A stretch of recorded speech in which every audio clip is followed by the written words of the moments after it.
अभी हाल ही में जम्मू कश्मीर को विशेष दर्जा देने वाले अनुच्छेद 370 को हटाए जाने की 5वीं वर्षगांठ मनाई गई है। 5 अगस्त 2019 को भारत सरकार ने अनुच्छेद 370 को निरस्त कर दिया था। अब तो आप देखते हैं कि जम्मू कश्मीर को दो भागों में बांट दिया गया। लद्दाख और जम्मू कश्मीर दोनों केंद्र शासित प्रदेश हैं। जम्मू कश्मीर में दिल्ली की तरह आपको विधानसभा देखने को मिल जाएगी।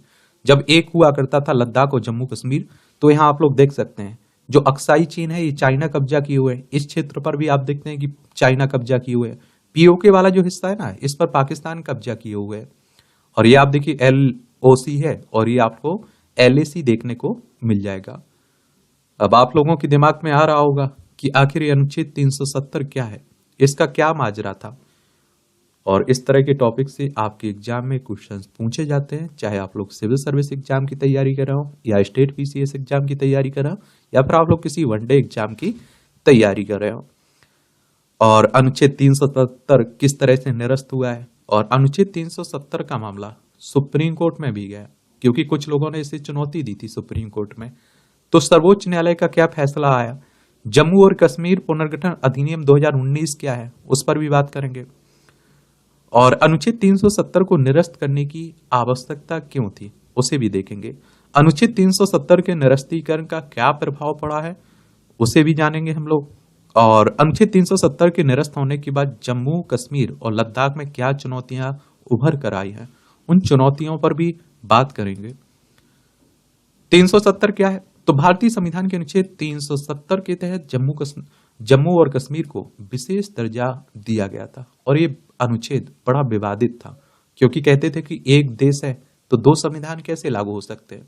बहुत सारे प्रावधान थे जो आप देखिए बाकी भारत में लागू होते थे लेकिन जम्मू कश्मीर में लागू नहीं होते थे। इसका मसौदा भारतीय संविधान सभा के सदस्य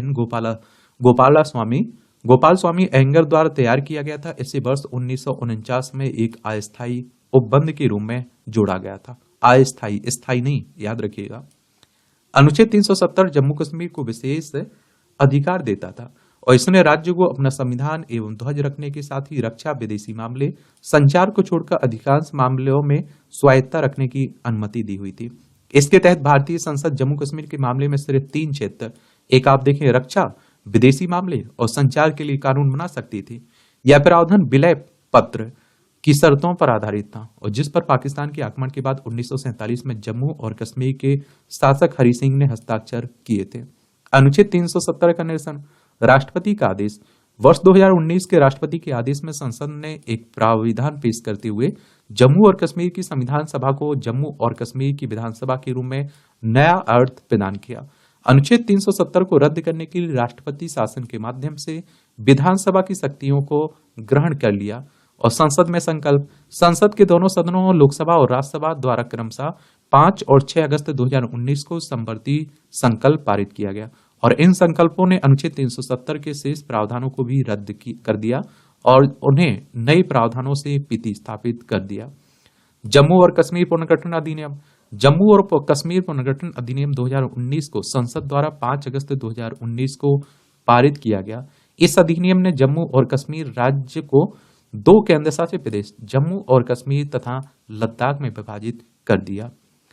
अनुच्छेद 370 पर सर्वोच्च न्यायालय का फैसला, तो दिसंबर 2023 में सर्वोच्च न्यायालय ने सर्वसम्मति से केंद्र द्वारा अनुच्छेद 370 को निरस्त करने के फैसले को बरकरार रखने का फैसला सुनाया तथा राष्ट्रपति के 2 आदेशों को वैध ठहराया और जिसने भारतीय संविधान को जम्मू और कश्मीर पर लागू करने को बढ़ा दिया और अनुच्छेद 370 को निष्क्रिय कर दिया। और देखिए अगर हम लोग सुप्रीम कोर्ट की बात करें ना, सर्वोच्च अदालत की, तो एक संवैधानिक संस्था है। संविधान के अनुच्छेद 124 के तहत सुप्रीम कोर्ट की स्थापना की बात की गई। 28 जनवरी 1950 में स्थापना हुई थी। जम्मू और कश्मीर पुनर्गठन अधिनियम 2019 को देख लीजिए। इसने जम्मू और कश्मीर के 2 केंद्र शासित प्रदेशों जम्मू कश्मीर और लद्दाख में विभाजित कर दिया। जो आप लोग देख रहे हैं ना, इसकी बात हो रही है, ये लद्दाख है, ये जम्मू कश्मीर देखने को मिलेगा। और लद्दाख की सीमा देखिए चाइना, अफगानिस्तान, पाकिस्तान से लगती है। जम्मू कश्मीर की सीमा केवल पाकिस्तान से लगती है। इसने अनुच्छेद 370 को निरस्त कर दिया और जिसने जम्मू और कश्मीर को एक विशिष्ट दर्जा प्रदान किया था। लेह और कारगिल जिले लद्दाख केंद्र शासित प्रदेश में शामिल किए गए जबकि शेष से क्षेत्र जम्मू कश्मीर का हिस्सा बन गया और 5 लोकसभा सीटें जम्मू कश्मीर को बरकरार रखी गई तथा 1 सीट लद्दाख को स्थानांतरित कर दी गई। विधानमंडल की बात करें तो केंद्र शासित प्रदेश जम्मू कश्मीर में जनजाति एवं अनुसूचित जाति के लोगों की जनसंख्या का अनुपात बरकरार रखने के लिए विधानसभा में सीटें आरक्षित रहेंगी। यदि महिलाओं का प्रतिनिधित्व पुरुषों और महिलाओं के बीच समानता को उचित ठहराने के लिए पर्याप्त नहीं है तो उपराज्यपाल विधानसभा में महिलाओं का प्रतिनिधित्व करने के लिए 2 महिला सदस्यों को नामित कर सकते हैं। निर्वाचित विधानसभा 5 वर्ष के लिए होगी तथा उपराज्यपाल प्रत्येक 6 माह में एक बार विधानसभा सत्र को बुलाएंगे। विधानसभा को भारतीय संविधान की राज्य सूची में सूचीबद्ध किसी भी मामले से संबंधित जम्मू कश्मीर केंद्र शासित प्रदेश के किसी भी हिस्से के लिए कानून पारित करने का अधिकार है, सिवाय पुलिस और सार्वजनिक व्यवस्था। संवर्ती सूची में निर्दिष्ट कोई भी मामला भारतीय केंद्र शासित प्रदेशों पर लागू होगा। इसके अलावा संसद के पास जम्मू कश्मीर और उसके केंद्र शासित प्रदेश के लिए कानून बनाने का निर्णय लेने का अधिकार होगा। यह अनुच्छेद 370 पर सर्वोच्च न्यायालय का निर्णय। तो संविधान पीठ ने अनुच्छेद 370 को निरस्त करने के फैसले को बरकरार रखा और जिसके कारण जम्मू कश्मीर को 2 केंद्र शासित प्रदेशों में पुनर्गठित किया गया एवं इसके विशेष अधिकारों को समाप्त कर दिया गया। सर्वोच्च न्यायालय ने कहा कि जम्मू कश्मीर संप्रभु नहीं है क्योंकि जम्मू कश्मीर संविधान और अनुच्छेद 370 दोनों में कहा गया कि राज्य को विलय समझौते के माध्यम से अपनी संप्रभुता का त्याग करने की आवश्यकता नहीं है। सुप्रीम कोर्ट ने इस बात पर जोर दिया कि अनुच्छेद 370 को एक अस्थायी प्रावधान के रूप में देखा गया था क्योंकि इसे संविधान के अनुच्छेद भाग आप देखेंगे भाग 21 में रखा गया था और विलय के दस्तावेज में स्पष्ट किया गया कि अनुच्छेद 1 जिसमें कहा गया कि भारतीय राज्यों का संघ होगा, दूसरी तरफ आप देखें तरफ से जम्मू कश्मीर पर लागू होगा। सुप्रीम कोर्ट ने सहमति व्यक्त की कि राष्ट्रपति राज्य विधानसभा को भंग करने सहित अपरिवर्तनीय परिवर्तन कर सकते हैं, लेकिन ये शक्तियां न्यायिक और संवैधानिक जांच के अधीन है। न्यायालय ने माना कि जम्मू कश्मीर का संविधान निष्क्रिय है क्योंकि भारतीय संविधान अब पूरी तरह से जम्मू और कश्मीर पर लागू होता है। अब बात आती है कि अनुच्छेद 370 को निरस्त करने की आवश्यकता क्यों थी। और देखिए, जो लोग विरोध कर रहे थे 370 हटने का, उनमें से अधिकतर लोगों का यह मानना था कि भैया वो हटाने की गलत प्रक्रिया है, हटा अच्छी बात है, हटना चाहिए। कुछ लोग आप देखिए जो जम्मू कश्मीर के हैं, नेता हैं, वो इसे गलत मानते हैं। तो अनुच्छेद 370 को निरस्त करने की आवश्यकता क्यों थी? एकीकरण और विकास, संसाधनों, बुनियादी ढांचे के विकास और आर्थिक अवसरों तक बेहतर पहुंच को सक्षम करने तथा क्षेत्र को शेष भारत के साथ करने हेतु राष्ट्रीय सुरक्षा, भारत सरकार द्वारा बेहतर नियंत्रण और सख्त सुरक्षा उपायों के माध्यम से क्षेत्र में राष्ट्रीय सुरक्षा और आतंकवाद विरोधी प्रयासों को प्रोत्साहित करने हेतु भेदभाव को समाप्त करना, भारतीय कानूनों के तहत महिलाओं, दलितों, अन्य हाशिए पर स्थित समूहों के लिए समान अधिकार एवं अवसर सुनिश्चित करने के लिए और जिससे सामाजिक न्याय को बढ़ावा मिले, कानूनी एकरूपता, पूरे भारत में एक समान कानून लागू करके कानूनी भ्रम और असमानताओं को समाप्त करने के लिए जिससे सभी नागरिकों के लिए समान अधिकार सुनिश्चित हो सके। जनसांख्यिकीय परिवर्तन, बाह्य निवेश को प्रोत्साहित कर क्षेत्र को आर्थिक और सामाजिक रूप से स्थिर करने के साधन के रूप में विकसित करने के लिए। हालांकि जनसांख्यिकीय परिवर्तनों तथा संपत्ति के अधिकारों के संबंध में भी चिंताएं विद्यमान रही। राजनीतिक स्थिरता, तो इस कदम का उद्देश्य एक स्थिर राजनीतिक माहौल को बढ़ावा देना, लोकतांत्रिक प्रक्रियाओं को फिर से स्थापित करना और स्थानीय शासन में सुधार करना। अनुच्छेद 370 के निरस्तीकरण का क्या प्रभाव पड़ा है? तो कानूनों में आप देखिए एकरूपता आ चुकी है। निवास कानूनों में बदलाव, अप्रैल 2020 में केंद्र ने जम्मू कश्मीर के लिए निवास खंड पेश किया और जिसमें निवास और भर्ती नियमों को फिर से परिभाषित किया और ये आप देखते हैं कि इससे कोई भी व्यक्ति जो जम्मू कश्मीर में 15 वर्ष से रह रहा और या फिर जिसने 7 वर्ष तक शिक्षा ग्रहण की और जम्मू कश्मीर में कक्षा 10वीं 12वीं की परीक्षा दी है, वह पहले से जारी स्थायी निवासी प्रमाण पत्रों की जगह अधिवास प्रमाण पत्र के लिए पात्र हो गया है। भूमि कानूनों में बदलाव, तो सरकार ने पूर्ववर्ती राज्य जम्मू कश्मीर में 14 भूमि कानूनों में संशोधन किया और जिनमें से 12 को निरस्त कर दिया और जिसमें जम्मू कश्मीर भूमि अलगाव अधिनियम 1938, big landed estate trust evolution act 1950 शामिल था और जिसने गैर स्थायी निवासियों को अलग करके स्थायी निवासियों के लिए भूमि जोत की रक्षा की थी। हाल ही में जम्मू कश्मीर सरकार ने पश्चिमी पाकिस्तान शरणार्थियों और वर्ष 1965 के भारत पाकिस्तान युद्ध के दौरान विस्थापित व्यक्तियों को स्वामित्व प्रदान अधिकार प्रदान किए हैं। भारतीय न्याय संहिता बीएनएस, जो नए आपराधिक कानून आए हुए हैं ना, उसी की बात हो रही है, जिसे पहले आईपीसी कहा जाता था, लागू हो। जम्मू कश्मीर का विशेष दर्जा निरस्त होने के साथ ही सभी केंद्रीय कानून प्रासंगिक हो गए, राज्यों का संविधान अपिछलित हो गया। रणवीर दंड संहिता को आईपीसी, अब बीएनएस के नाम से जानते हैं, से प्रतिस्थापित कर दिया गया तथा जम्मू कश्मीर में अभियोजन शाखा को कार्यकारी पुलिस से अलग कर दिया गया। राज्य जांच एजेंसी की स्थापना। नवंबर 2021 में जम्मू कश्मीर प्रशासन ने आतंकवाद से संबंधित मामलों की त्वरित और प्रभावी जांच एवं अभियोजन के लिए राष्ट्रीय जांच एजेंसी एनआईए तथा अन्य केंद्रीय एजेंसियों के साथ समन्वय करने हेतु एक विशेष एजेंसी के रूप में राज्य जांच एजेंसी की स्थापना की है। हिंसा में कमी। तो अनुच्छेद 370 के निरस्त होने के बाद से जम्मू कश्मीर में आतंकवादी गतिविधियों, स्थानीय उग्रवादियों की भर्ती और आतंकवादी हत्याओं में उल्लेखनीय कमी आई है। पिछले 5 वर्षों में पथराव, अलगाववादी हड़ताल, हिंसक विरोध प्रदर्शन लगभग समाप्त हो गए। और जो बहुत सारे लोग कहते थे ना, यहाँ के खासकर नेता कहते थे कि अगर 370 हटा तो खून की नदियां बह जाएंगी, ये हो जाएगा, वो हो जाएगा, लेकिन आपने देखा कुछ नहीं हुआ। ये 2018 में आप देखते हैं कि टेरर अटैक कितने हुए थे, टेरर इंसिडेंट 228, 2023 में आप देखिए 46 और 2024 में 11 हुए।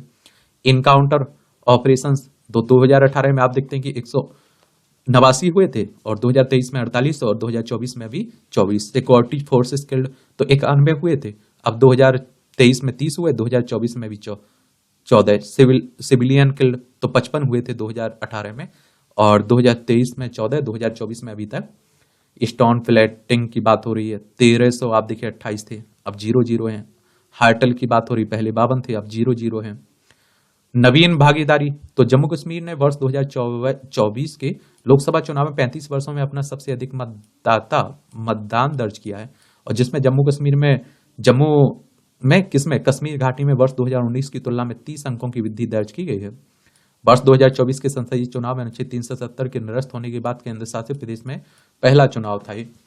इस क्षेत्र में पर्यटन में अभूतपूर्व वृद्धि दर्ज की गई है, और जिसने वर्ष 2023 में 21.1 मिलियन से अधिक आगंतुकों को आकर्षित किया है। स्थानीय अर्थव्यवस्था को बढ़ावा मिला है। 370 हटने की जो उपलब्धियां रही है ना, ये उपलब्धियों के रूप में आप लोग बता सकते हैं। इस क्षेत्र में पर्यटन में असाधारण वृद्धि हुई है, और जो आप देखिए 2023 में 21.1 मिलियन से अधिक आगंतुकों को आकर्षित किया, जिसने स्थानीय अर्थव्यवस्था को बढ़ावा मिलेगा और मिला। और कोविड-19 और अनुच्छेद 370 के निरस्त होने के बाद पर्यटन में वृद्धि हुई, जिससे और बढ़ने की उम्मीद है। व्यापार निवेश की बात कर लेते हैं। 2019 में अनुच्छेद 370 के निरस्त होने के बाद से जम्मू कश्मीर में ने विभिन्न क्षेत्रों में 5,656 करोड़ रुपए का निवेश आकर्षित किया है। फरवरी 2021 में शुरू की गई उद्योगिक विकास के लिए नई केंद्रीय क्षेत्रीय योजनाओं ने वर्ष 2020-21 में 310 निवेश, 2021-22 में 175 और 2022-23 में आप देखते हैं कि कितना 1074 निवेश को बढ़ावा दिया है। लेफ्टिनेंट गवर्नर ने बताया कि 2 वर्षों के भीतर 66,000 करोड़ रुपए के निजी निवेश प्रस्ताव आए हैं। बेहतर बुनियादी अवसंरचना। तो सरकार ने जम्मू कश्मीर में बुनियादी अवसंरचना के विकास में भी महत्वपूर्ण निवेश किया है, और इसमें नई सड़कों, पुलों, सुरंगों, विद्युत लाइनों के निर्माण जैसी परियोजनाएं शामिल हैं। इन सुधारों से लोगों के लिए क्षेत्र में यात्रा करना, व्यापार करना आसान हो गया है। अनुच्छेद 370 के निरस्त होने के बाद जम्मू कश्मीर और लद्दाख में क्या नई चुनौतियां उत्पन्न हुई हैं। एक तो आप देखिए राजनीतिक अस्थिरता और शासन संबंधी मुद्दे। तो 500 से अधिक राजनीतिक नेताओं की नजरबंदी और संचार व्यवस्था पर प्रतिबंध के कारण शासन में शून्यता उत्पन्न हो गई तथा स्थानीय अलगाव बढ़ गया। ये चुनौतियां जरूर आप लोग याद रखिएगा। उपलब्धियां बता रहे हैं तो चुनौतियां भी ये बताना चाहिए आपको, पॉजिटिव पॉइंट और नेगेटिव पॉइंट। सुरक्षा चिंताएं और उग्रवादी गतिविधियों में पुनरुत्थान के कारण अधिक भर्ती हुई और सुरक्षा चुनौतियां बढ़ गई हैं, और जिसके परिणाम स्वरूप मुठभेड़ व नागरिक हादसों की संख्या में वृद्धि हुई। उदाहरण के लिए हाल ही में जम्मू कश्मीर में भारतीय सेना और तीर्थयात्रियों के काफिले पर आतंकी हमला हुआ। जम्मू कश्मीर में आतंक का नया रुझान, स्थानीय आतंकवादियों की ओर झुकाव, आधुनिक तकनीक का बढ़ता प्रयोग, पूर्वी लद्दाख में सैन्य तैनाती, स्थानीय खुफिया तंत्र का कमजोर होना दर्शाता है। सामाजिक आर्थिक व्यवधान। तो लंबे समय तक लॉकडाउन के कारण आर्थिक संकुचन हुआ, विशेष रूप से पर्यटन क्षेत्र में 2020 में 80% से अधिक आप देखेंगे कि गिरावट आई, जिससे बेरोजगारी, युवाओं में असंतोष बढ़ा। मानवाधिकार उल्लंघन। बड़ी संख्या में लोगों को हिरासत में लिए जाने, सुरक्षा बलों द्वारा अत्यधिक बल प्रयोग तथा अभिव्यक्ति की स्वतंत्रता पर प्रतिबंध लगाए जाने के मामले सामने आए और जिससे स्थानीय स्तर पर आक्रोश बढ़ा। क्या हुआ? आक्रोश बढ़ा। लद्दाख में आप देखते हैं कि प्रशासनिक चुनौतियां, तो आप देखेंगे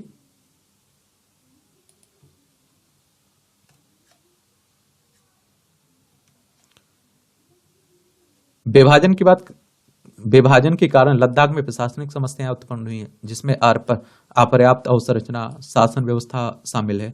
लद्दाख स्वायत्त पहाड़ी विकास परिषद विकास में अधिक स्वायत्ता और प्राकृतिक संसाधनों पर नियंत्रण पाने के लिए छठी अनुसूची के तहत शामिल किए जाने तथा पूर्ण राज्य का दर्जा दिए जाने की मांग कर रही है। और सांस्कृतिक और पहचान संबंधी चिंताएं, तो बाहरी लोगों के आने से सांस्कृतिक मिश्रण और जनसांख्यिकीय परिवर्तनों के भय को लेकर क्षेत्रीय दलों ने स्थानीय लोगों के लिए भूमि और नौकरी की सुरक्षा को लेकर चिंताएं व्यक्त की हुई हैं। तो ये आप देखते हैं कि चुनौतियां बनी हुई हैं और जो उपलब्धियां रही हैं, ये उपलब्धियां बनी हैं आपकी। तो इन्हें पॉइंटों में जरूर नोट कर लीजिए, हेड नोट्स बना लीजिए। क्या प्रभाव पड़ा है, उपलब्धियां कह लीजिए आप लोग। क्यों आवश्यक था 370 हटाने का, और ये सर्वोच्च न्यायालय ने जो कहा है उसकी कहानी हो गई। और ये आप देखते हैं कि अनुच्छेद 370 था, उसकी कहानी हो गई। तो इस तरह के टॉपिक पर एक सामान्य जानकारी जरूर रखा करिएगा। मैं कह रहा हूं कि बार बार इस तरह के टॉपिक से क्वेश्चंस पूछे जाते हैं आपके एग्जाम में,